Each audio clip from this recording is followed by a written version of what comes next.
ایاک نعبد، یا الله ستا بندگی کوم. عبادت او بندگی 1,40,000 پیغمبران څه کم و زیات چې دنیا ته راغلي هغوی خپلو قومونو ته کم پیغام راوړی؟ یا قوم اعبدوا الله، ای زما قومه د یو الله بندگی وکړي. دا عبادت هغه شی دی چې موږ او تاسو نه دی پیژندلی. عبادت څه ته وایي؟ عبادت معنا څه شی دی؟ ایاک نعبد. عبادت اصل کې عبد غلام ته ویلی کېږي. غلام او زمانه کې نشته، پخوا زمانه کې و. د غلام فکر، د غلام نظر موږ او تاسو ځکه نشو کولی چې اوس موږ لیدلی نه دی. خو غلام هغه چاته ویلی کېده چې هغه به د شپې 12 بجې مالک پورته کولو چې ته پاسه دا کار وکړه. غلام به هغه ته دا نشو ویلی چې دا کار نه کوم. وجه دا ده چې دا غلام د مالک د اجازې نه بغیر هغه تجارت او کاروبار هم نشي کولی. عبد دغسې غلام ته ویل کېږي. عبد په عربی کې، پښتو کې ورته بنده ویل کېږي. نو د دې وجې نه عبدیت چې موږ او تاسو ونه پیژنو نو عبد جوړېدی نشو. او عبد چې څوک نه وي، الله موږ او تاسو نه عبدیت غواړي. هر پیغمبر دنیا ته د عبدیت پیغام راوړی چې عبد ځان نه جوړ کړه. ته غلام د الله غلام یې. غلام چې څنګه د مالک د اجازې نه بغیر چیرته تلی نشي، څه شی خوړی نشي چې مالک ورته اجازه ونه کړي. کم کار ته چې مالک ونه وایي هغه کولی نشي. کم غلام ته وایي چا ویلي و چې ته څرنګې خوراک خوښوې؟ وایي دی غلام ورته ویلې چې بس مالک چې راته کم قسم خوراک تیار کړه زه هغه خوښوم. بیا ورته ویلي و چې ته څنګه جامه خوښوې؟ ده ورته ویلي و چې بس مالک چې راته څنګه جامه انتخاب کړم هغه خوښوم. نو دا سړی ورته غوسه شوی دی. وایي ته څنګه سړی، ستا خپل نفس او هوا او خواهشات دا نشته چې هر څه زه درته وایم ته وایې چې مالک چې راته څه وکړي هغه زه کومه. خوراک راته څنګه تیاروي هغه کومه. کسکاک راته څنګه تیاروي هغه څکمه. څنګه جامه راته راکوي هغه اغوندمه. ته خپله وایه خپله. هغه ورته ویله چې زه خو یو غلام سړی یم. غلام خپل اختیار نه وي. غلام هغه کوي کوم چې د مالک خوښوي. نن موږ او تاسو دا کوو. هغه شیان خوراک، هغه شیان اغوستل، هغه کار کول چې الله خوښوي دا څوک کوي؟ عبدیت چیرته ده؟ غلامی چیرته ده؟ او د دې وجې نه دا هم ګوره واورې، کوم انسان چې د الله غلامي پرېږدي الله به خامخا د یو چا غلام کوي. ابن قیم رحمت الله علیه فرمایلی دي هربوا من الرق الذي خلقوا له وبلوا برق النفس والشیطان. دا خلق د هغه غلامۍ نه وتښتېدل چې کومې غلامۍ ته الله پیدا کړي وو. وبلوا برق النفس والشیطان، او دوی د نفس او د شیطان په غلامۍ کې اخته شول. نن خو ډېر خلک د کفارو په غلامۍ کې اخته شول. وجه دا ده چې د الله غلامي پرېږدې الله به د داسې چا غلام کړي چې د هغې غلامي بیخي په کار نه ده. دغه لوی ذات غلامي خلکو پریښی. ځکه الله څوک د روس غلامان جوړ کړي او څوک د امریکا غلامان جوړ کړي او څوک د نفس غلامان جوړ کړي او څوک د شیطان غلامان جوړ کړي. عبدیت په خلکو کې ختم ده. عبد، غلامي، عاجزي چې بس الله څه غواړي هغه کوم. الله څرنګه وینا غواړي هماغسې وینا کوم. الله څرنګه ګرځېدل غواړي هماغسې کوم. ایاک نعبدو، یا الله ستا بندگی کوم.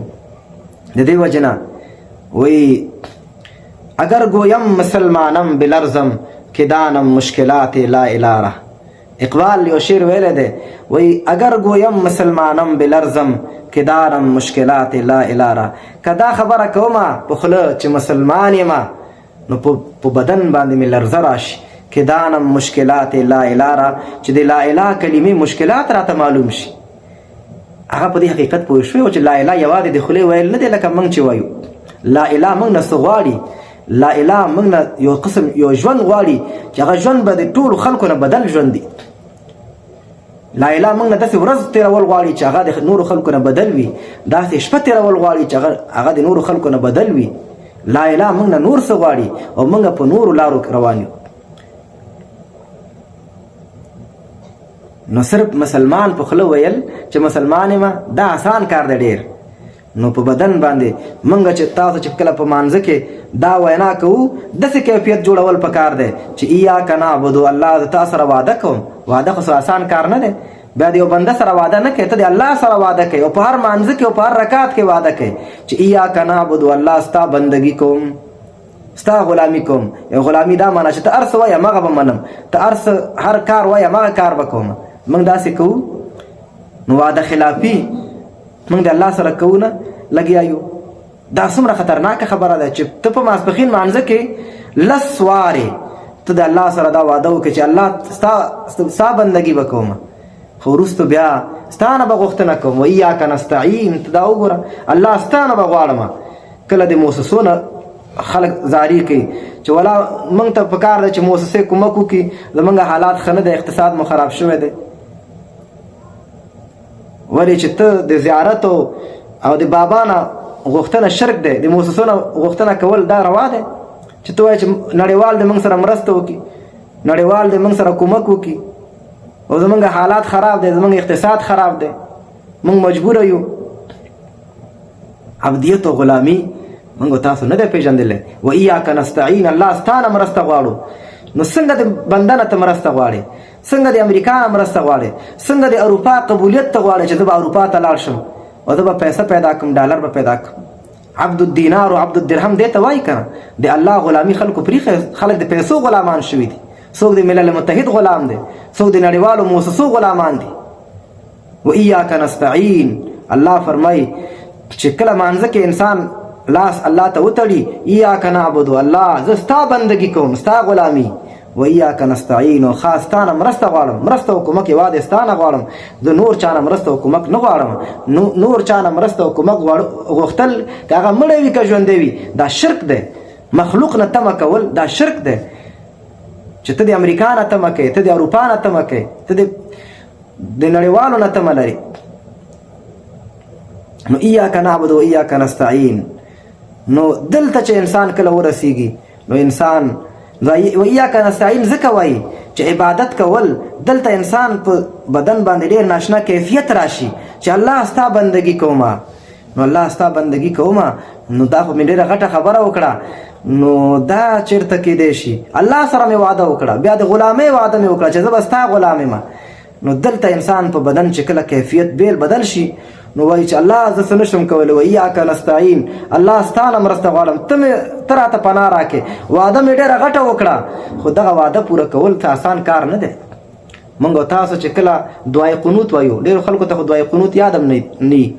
دې دعای قنوت کې چې کوم وعدې موږ الله سره کوو، الله اکبر، اللهم انا نستعینک ونستغفرک ونؤمن بك ونتوکل عليك ونثني عليك الخير. په دعای قنوت کې موږ تاسو ډېر غټې وعدې کوو د الله سره. دا وعده یوازې په خوله باندې الله ونخلع ونترك من يفجرك، نافرمانه خلکو سره ناسته ولاړه به پرېږدم. هغه خلک چې ستا دشمنان دي هغوی سره دوستي پرېږدم. ایاک نعبد و ایاک نستعین، یا الله خاص ستا نه مرسته ستا بندګي کوو، اوس هم په راتلونکي کې هم، ځکه فعل مضارع کې دو زمانې دي که نه. و ایاک نستعین، یا الله ستا نه مرسته غواړو اوس هم او په راتلونکي کې هم.